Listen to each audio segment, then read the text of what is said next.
ಬೆಂಗಳೂರು ಉತ್ತರ ತಾಲೂಕು ದಾಸನಪುರ ಹೋಬಳಿ ಗ್ರಾಮಗಳಲ್ಲಿ ಸುಮಾರು 8 ಕೋಟಿ ವೆಚ್ಚದ ರಸ್ತೆ ಮತ್ತು ಚರಂಡಿ ಕಾಮಗಾರಿಗೆ ಯಲಹಂಕ ಶಾಸಕರಾದ ಎಸ್.ಆರ್. ವಿಶ್ವನಾಥ್ ಅವರು ಚಾಲನೆ ನೀಡಿದರು. ದಾಸನಪುರ ಹೋಬಳಿ ಗ್ರಾಮಗಳಾದ ವಡ್ಡರಹಳ್ಳಿ, ಬೆಟ್ಟಹಳ್ಳಿ, ಮಾಚೋಹಳ್ಳಿ, ಕಾಚೋಹಳ್ಳಿ, ಬೈಲಕೋನನಹಳ್ಳಿ, ಗೊಳ್ಳರಟ್ಟಿ, ಕಡಬಗೆರೆ ಸೇರಿದಂತೆ ಒಟ್ಟು 11 ಗ್ರಾಮಗಳಲ್ಲಿ ಗುದ್ದಲಿ ಪೂಜೆ ನೆರವೇರಿತು.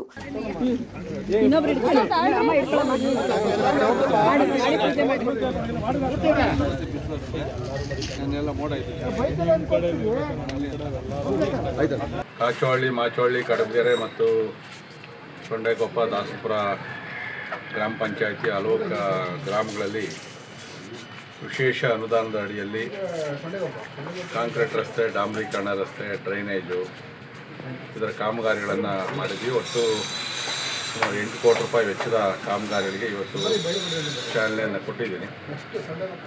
ಬದಲಾದಂಥ ಸನ್ನಿವೇಶದಲ್ಲಿ ಇನ್ನೂ ಕೂಡ ಅನೇಕ ಅನುದಾನಗಳು ನಮಗೆ ಬೇಕು. ಯಾಕಂದರೆ ತಾವು ಕೂಡ ನಮ್ಮ ಜೊತೆಯಲ್ಲಿ ಬಂದಿದ್ದೀರಿ. ಬಡಾವಣೆಗಳು ಸಿಕ್ಕಾಪಟ್ಟೆ ಬೆಳೀತಾ ಇದೆ, ಅನುದಾನದ ಕೊರತೆ ಇದೆ ಮತ್ತು ಬೇಸಿಗೆ ಆಗಿರೋದ್ರಿಂದ ಕುಡಿಯೋ ನೀರು ಕೂಡ ಸಾಕಷ್ಟು ಸಮಸ್ಯೆ ಉಂಟಾಗ್ತಾ ಇದೆ.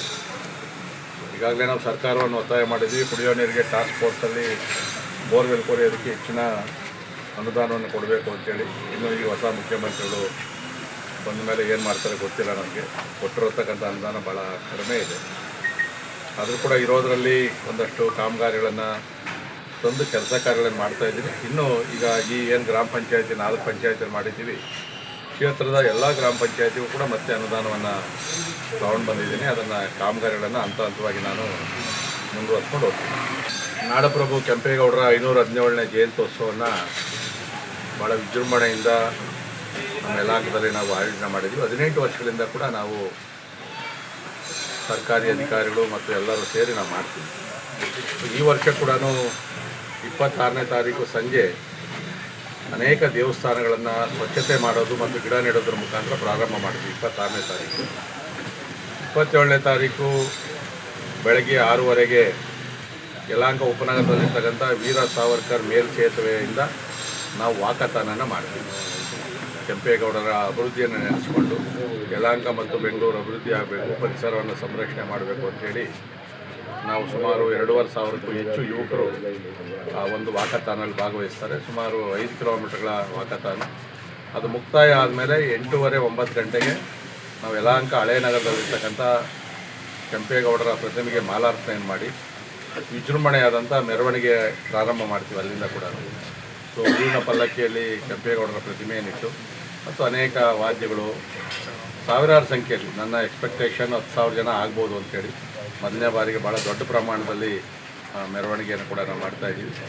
ನಾನು ಈಗಾಗಲೇ ಎಲ್ಲ ಪಕ್ಷದ ಮುಖಂಡರು ಕೂಡ, ಸಂಘಟನೆಯವರು ಕೂಡ ಸಾಧ್ಯವಾದಷ್ಟು ನಾವು ಅವರಿಗೆ ವಿಷಯವನ್ನು ಮುಟ್ಟಿಸಿದ್ದೀನಿ. ಕಾರ್ಯಕ್ರಮ ಯಶಸ್ವಿ ಆಗ್ತದೆ. ಯಾಕಂದರೆ ನಾಡಪ್ರಭು ಕೆಂಪೇಗೌಡರು ಯಲಹಂಕ ರಾಜಧಾನಿಯನ್ನು ಮಾಡಿಕೊಂಡು ಬೆಂಗಳೂರನ್ನು ಕಟ್ಟಿರ್ತಕ್ಕಂಥವ್ರು, ಅವರ ಋಣ ನಮ್ಮ ಮೇಲೆ ಇದೆ. ಯಾಕಂದರೆ ಇವತ್ತು ಇಷ್ಟು ದೊಡ್ಡ ನಗರವನ್ನು ಕಟ್ಟಿ ವಿಶ್ವವಿಖ್ಯಾತವಾಗಿರ್ತಕ್ಕಂಥ ಬೆಂಗಳೂರು ಇವತ್ತು ನಮ್ಮೆಲ್ಲರಿಗೂ ಕೂಡ ದಾರಿದೀಪವಾಗಿರ್ತಕ್ಕಂಥದ್ದು. ಬದುಕನ್ನು ಕಟ್ಟೋದಕ್ಕೆ ಮಹಾನಗರವನ್ನು ಕಟ್ಟಿದಂಥವ್ರು ಕೆಂಪೇಗೌಡರು. ಮತ್ತು ಕ್ಷೇತ್ರದವ್ರು ನಾವಾಗಿ ಆ ಕಾರ್ಯಕ್ರಮವನ್ನು ನಾವು ಅದ್ದೂರಿಯಾಗಿ ಮಾಡಬೇಕು ಅಂತ ತೀರ್ಮಾನ ಮಾಡಿದ್ವಿ. ಅದ್ದೂರಿಯಾಗಿ ಆಗ್ತದೆ. ಈ ಗುದ್ದಲಿ ಪೂಜೆಯಲ್ಲಿ ಗ್ರಾಮಾಂತರ ಮಂಡಲ ಅಧ್ಯಕ್ಷ ಎಂ ರಾಮಮೂರ್ತಿ, ಕಿತ್ತೇನಹಳ್ಳಿ ಗ್ರಾಮ ಪಂಚಾಯಿತಿಯ ಮಾಜಿ ಅಧ್ಯಕ್ಷರಾದ ಬೆಟ್ಟಳ್ಳಿ ಕಿರಣ್, ಮಾಜಿ ಜಿಲ್ಲಾ ಪಂಚಾಯತ್ ಸದಸ್ಯರಾದ ಉದ್ದಂಡಯ್ಯ, ಮಾಚೋಹಳ್ಳಿ ಶ್ರೀನಿವಾಸ್, ಕಾಚೋಹಳ್ಳಿ ಮಾಜಿ ಅಧ್ಯಕ್ಷರಾದ ಸರೋಜಮ್ಮ ದಾಸಪ್ಪ, ಬಿಜೆಪಿ ಮುಖಂಡರಾದ ನರಸೇಗೌಡ, ಸ್ಫೂರ್ತಿ ಲೇಔಟ್ ಅಧ್ಯಕ್ಷರಾದ ಶಿವಕುಮಾರ್ ಸೇರಿದಂತೆ ಇನ್ನೂ ಅನೇಕ ಮುಖಂಡರುಗಳು ಉಪಸ್ಥಿತರಿದ್ದರು. ವರದಿ ಹನುಮಂತರಾಜು, ವಿಸ್ಮಯ ನ್ಯೂಸ್ ಕನ್ನಡ, ಯಲಹಂಕ.